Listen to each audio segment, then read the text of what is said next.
Hey people, good morning. Mike Martins here with the Mike Martins channel. Today I want to talk about depression versus recession. And it's something we've been talking about on the channel for about 10 years now. And I believe, don't take my word for it, maybe take a look around you, that we've been in a recession now for a long time. I believe we've been in a recession pretty much since 2015, 2016. If you're in an English-speaking country, you could kind of see the patterns on how we've put ourselves in this recessionary type landscape that we are in today. And it's been going on for a while. And they've tried to mask it through all kinds of other stuff by doing the you-know-what and the sickness and all this other stuff to kind of slow things down, so to say, right? So we've been in a recession for a while, and we've been talking about that for a long time.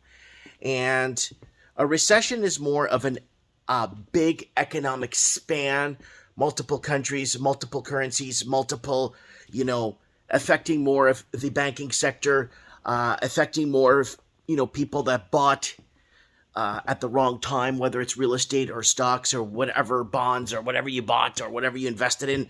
You make a prediction. When you make an investment, you make a prediction that something's going to happen, whether you're putting a put or an initial investment. Depression actually hits you at the household, actually hits you personally.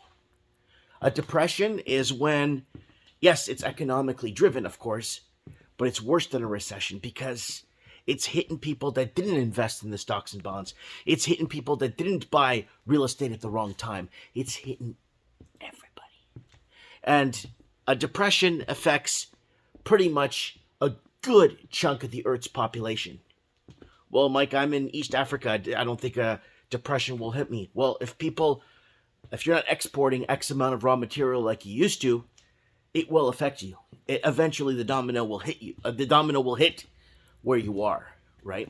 So let's take a quick look here at depression versus recession. And this is, again, something that we've been talking about for a good while on the channel. It's very important that people understand these meanings and what it means to them. I believe we've been in recession since 2014, 2015, with the deregulation of the banking systems and countries competing for wealthy investors and selling off their real estate to the highest bidders. That basically is one major factor that happened, and these artificially low Frankenstein interest rates.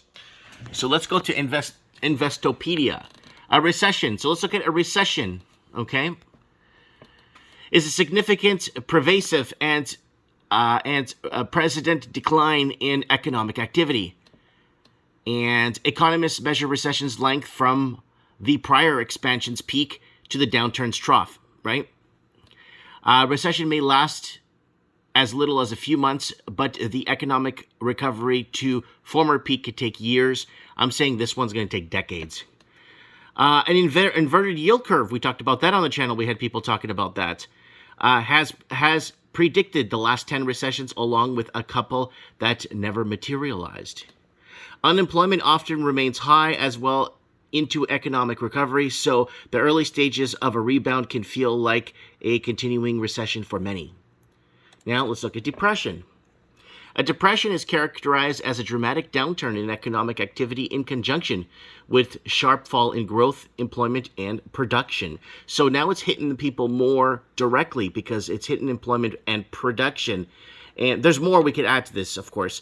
Depression is often identified as recessions lasting longer than 3 years or resulting in a drop in an annual GDP of at least 10 points.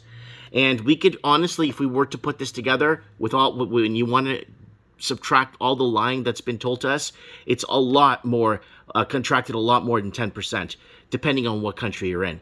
The U.S. economy has experienced several recessions, but just a handful of major economic depressions. Right? So what have we been talking about? So we are in a recession. We are headed into a depression. Suicide rates up. Massive credit crunch 4 years ago. We talked about it in multiple countries. Alert, Canada's officially in a recession. We are headed into mass depression by 2022. U.S. freight recession. They want to federalize all shipping and logistics and fine us to death.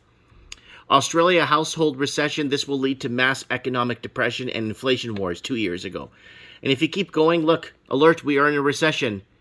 There it is right there. We've been talking about this because we have been in a recession for a long time. America in a recession before the you-know-what. Right? Japan unexpectedly reports terrible GDP. We talked about Japanification, zombification. Other channels took that and made t-shirts of it and made money. Australia is now in a recession. So we've been talking about this for a good while. We even had people like Stephen Van Meter on the show on Mike of the Night. And talking about who is in a recession, who is in a depression, what is happening. It leads to things like this when I talk about deregulation of the banking system. Economy is booming and they lower rates again. The party is over. They need to raise rates. The party is over. So like things like that you could see how things are basically manipulated. Now, a depression, if you remember the Great Depression, or you watched, old newsreels of it or studied about it in school, you see that a lot of people went through tough times. They traveled the back of, just random trains going anywhere to try and find work in different cities and to try and find anything that they could basically put their hands on to feed their families. Now, we're in a very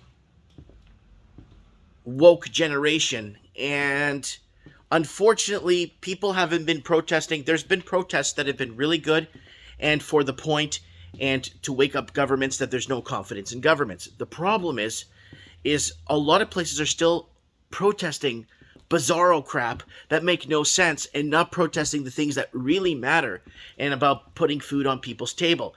Will this lead to civil unrest? It sure as hell can, because we're seeing how the federal, provincial, state level are doing less and less to combat crime. And if this is a very lethal cocktail, as crime keeps going up, inflation is on the high, we are in a depressionatory, according to what I've been saying all these years of a recession, we are now in the depression. We could start to feel it. We could start to see it on our street corners. We could start to see the crime go up. We could start to see the break-ins at cars, random, unprovoked attacks from nowhere. All kinds of things falling into place. And I'm not here to try and be right, because I am here just to try to kind of make some sense of what's going on and connecting the dots across the Commonwealth, because we've been seeing this big, great sell-off of the Commonwealth to foreign investors, right? And that's crippled the fabric. I don't mind people coming in and investing, but actually doing it by the book and through regulations that are put in place to catch us. If they put the laws in place to catch the locals in their own country and applied them to foreigners that are coming in and buying out their country, you'd have a whole different, complete housing landscape. People are paying $2.4 million in Vancouver for a house that realistically should be worth maybe $265,000.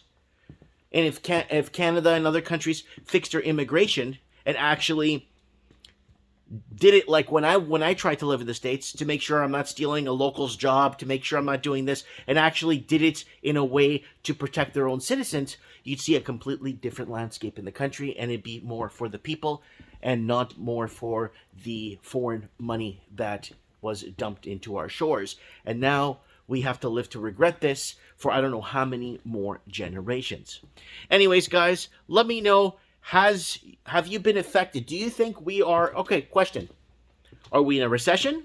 And if we are, how long? And if we've been in a recession for more than 2 to 3 years, do you see depressionary landscape around you, watching the current events and seeing things unfold? Let me know what you guys think in the comments below. Mike Martins here. I have spoken.